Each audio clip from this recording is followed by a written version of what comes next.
All right, stand by. 10 seconds to go. Ready, camera. And cue talent. 2, 1. Roll to record. Donald Trump and Hillary Clinton crushed the competition in New York last night. I'm John Phillips, and this is The Rundown. On the Democratic side, Hillary gave Bernie a beating, taking almost 60% to 42, ouch, and winning an estimated 139 delegates to his 106.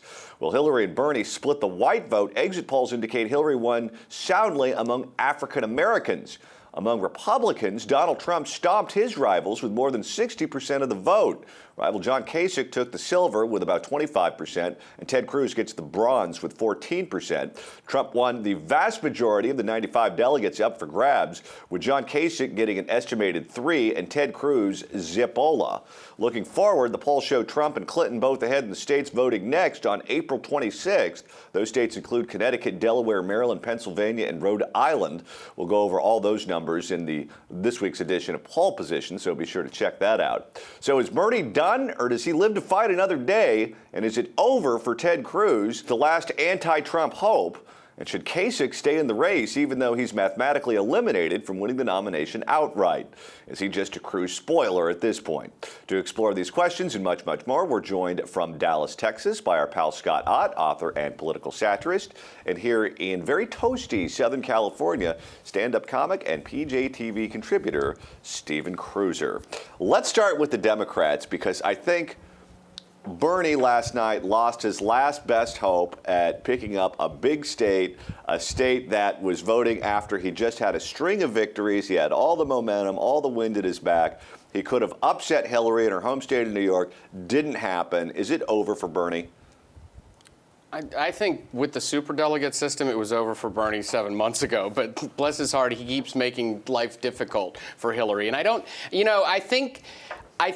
think it's been over for Bernie for a while because he didn't decide to go for the jugular until the last week and a half or two. I mean, had he been hitting Hillary on her trustworthiness like he's been doing all along, I think he could have eaten into her lead much more. I think he could have won more delegates. I think he could have done better all along. But he just decided to actually participate in this race about 2 weeks ago. So I never thought he had a shot in New York, and I think that he took himself out of it in the beginning when he wasn't going to question her on the emails or anything else, and now he's accusing her of campaign finance law irregularities. So it's been a flailing campaign, and he's a little late to the party. All right, Scott, how about it? Can we put a fork in Bernie?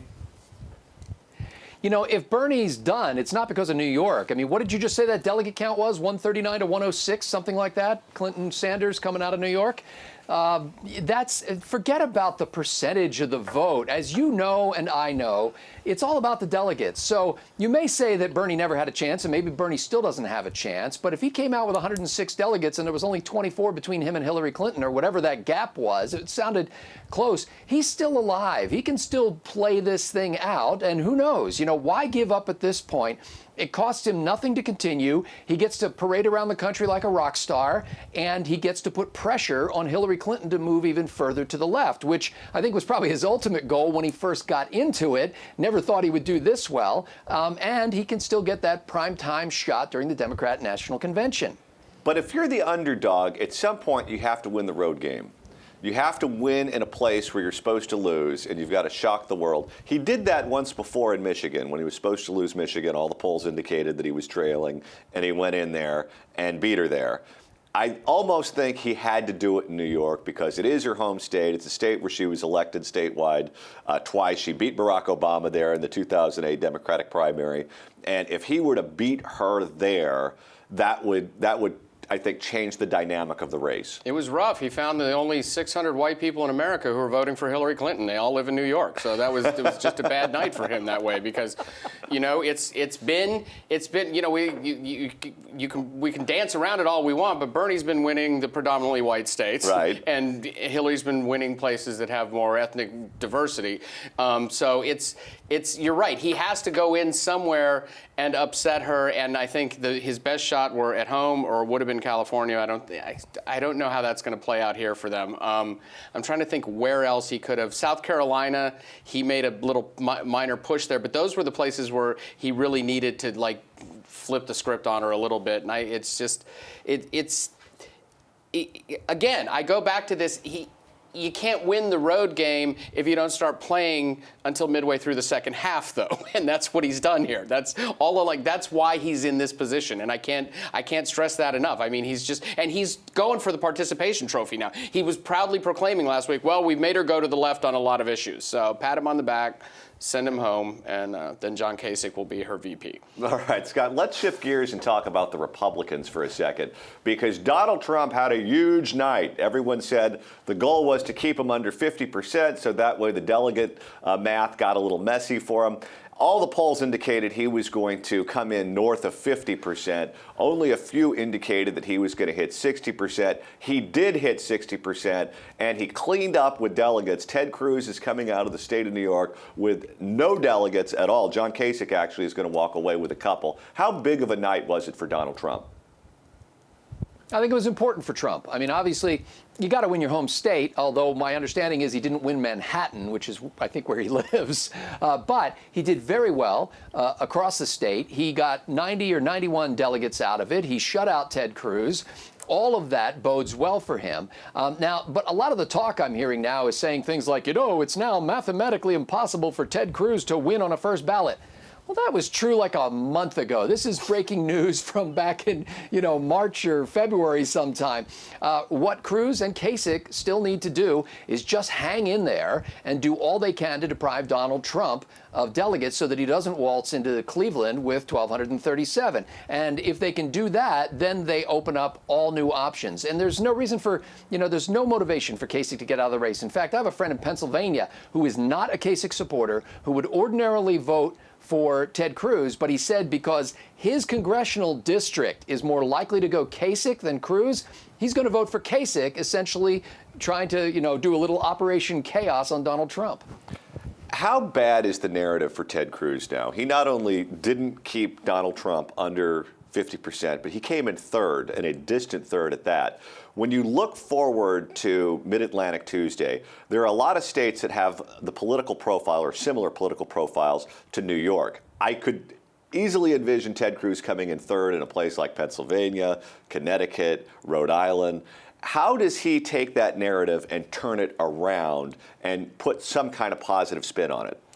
I don't know, because the way the press is approaching this is with this eternal sunshine of the spotless mind approach. I mean, it's like you have a good day and then all the momentum is with you, and you have a bad primary. Oh, you're doomed forever. And it's just they recalibrate every day. So a week ago is Cruz, and Bernie's winning everything, and now today, dun, dun, dun, dun, dun, dun, they're both gone. So I don't even know how much time should be invested in trying to fight that narrative, because I really think the public is looking at the press going, come on, guys. I really think the public's more savvy than that now, because the press is being ridiculous. They're every day it's a new thing, and they're wrong about almost anything. I finally heard a guy on CNN the other day, I forget who it was. It wasn't you, but it was somebody saying, if you're making predictions in this, you're just lying. And I find finally some honesty about this. So I don't know that Cruz needs to battle that. I think he needs to just keep working the ground game like he has been, because that's his best shot. Cruz is never going to be a media darling. He's never going to get a fair shake in the press. He's never going to get the airtime. I've seen 6 Trump operatives on TV today,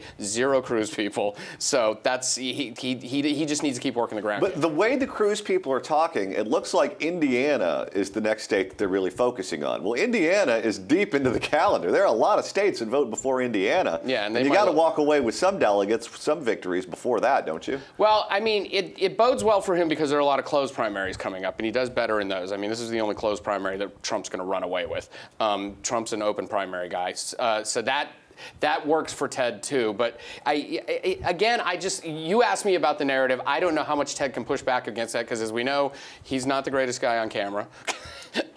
Some of the people, as much as I like him, I have some misgivings with people who are out in front talking for his campaign. So I don't know how much they can effectively push back on that narrative right now, even if they were given equal airtime. All right, Scott, give some advice right now to Ted Cruz. What should he be doing right now? Ted Cruz just needs to keep doing what Ted Cruz has been doing, as Stephen indicated, that he's working the ground game. I mean, even in these states where it looks like Donald Trump picks up a preponderance of the delegates, the fact of the matter is the Cruz campaign knows these delegates by name. And Donald Trump, until recently, was not aware that there were delegates. And so if Cruz keeps running the ground game the way he is, I think it still bodes well for him to make it to the convention.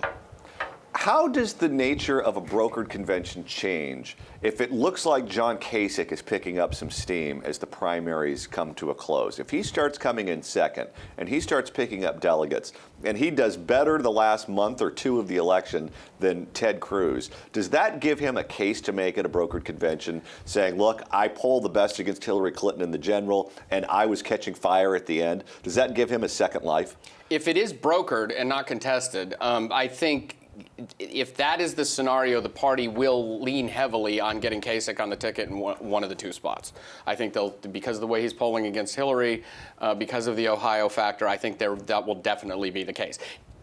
I don't know after this. I mean, he might do well in Indiana a little bit, but if he goes back to like, striking out at the plate every time he's up there swinging at the slider down and away, then that's not going to be the case. But under your scenario, I think the party's going to go hard to get him on the ticket. Talk to me about that hypothetical, Scott. If he starts coming in second in state after state after state after state, does that give him a case at the convention? I think it does, but we got to remember, once it gets to a second ballot, all bets are off for everything. At that point, the convention has to decide who they think they can find that will bring people together and who can win. And I think somebody is going to have to mount a PR campaign on John Kasich's behalf to say, I can see the video at the convention that basically says, John Kasich, the man you never knew, because they have to come up with some way to portray him better than he portrays himself. And that's the struggle. As Stephen earlier said that, Ted Cruz isn't that great on camera. Whoo, look at this whole field, Democrats and Republicans alike. There are not a lot of camera-friendly people there. There are some people who people watch as they would if a train wreck was transpiring. But I think that you've got to look back at the history of contested conventions and realize that anything can happen. And the key is these delegates have been entrusted with a responsibility on behalf of a private organization called the Republican Party. Their responsibility is to find someone who can beat the Democratic nominee. And that's all they focus on. Could be John Kasich, Ted Cruz, Donald Trump, or could be John Phillips. Definitely not John Phillips. Now, how about this? Let's say there's a scenario where no one wins on the first ballot, and we're moving on to ballot number 2, ballot number 3, maybe even get higher up there. Who do the Trump delegates end up voting for under those circumstances? Because I know a few Trump delegates, and they, of course, want Trump to win on the first ballot, and that's what everyone's playing for. They know they're in trouble if it gets to a second ballot or a third ballot. But from the delegates that I've talked to, they are much more open to voting for John Kasich than for voting for Ted Cruz. That would be a more natural fit for them. I mean, I think because I don't think the Trump delegates are in it for the conservatism, and Kasich is not a conservative, and so he was a conservative congressman, but he's gone soft as governor. If the Congressman John Kasich came through a time warp and met Governor John Kasich, he would beat him to death. Okay. He would pummel him. He's not remotely the same person he was in Congress. And when he was in Congress, Bill Clinton was president. He was in Congress a long time ago. So they're not the same guy. He is not remotely conservative anymore. He is a big government populist Republican now. And he's out at the street corners spazzing out, telling everyone that they're bad Christians if they don't embrace his big government populism. That's a Jerry Brown line. That's what Jerry Brown does. Yeah. And Jerry Brown's actually a better Christian than John Kasich, though. But Kasich is just so obnoxious. Somebody on Twitter said recently, Kasich's the drunk at a party who's the last guy there, and you're trying to get him in an Uber, and he's saying, "Nah, man, it's cool. I'll sleep on the couch." That's what Kasich is. That's his role in this race. All right, we're going to have to leave it there. That's all the time we have for today. But now it's your turn. Can Cruz still win? Should Kasich drop out? And is Bernie done? Tell us what you think in the comments section below. I'm John Phillips. Thanks for watching The Rundown.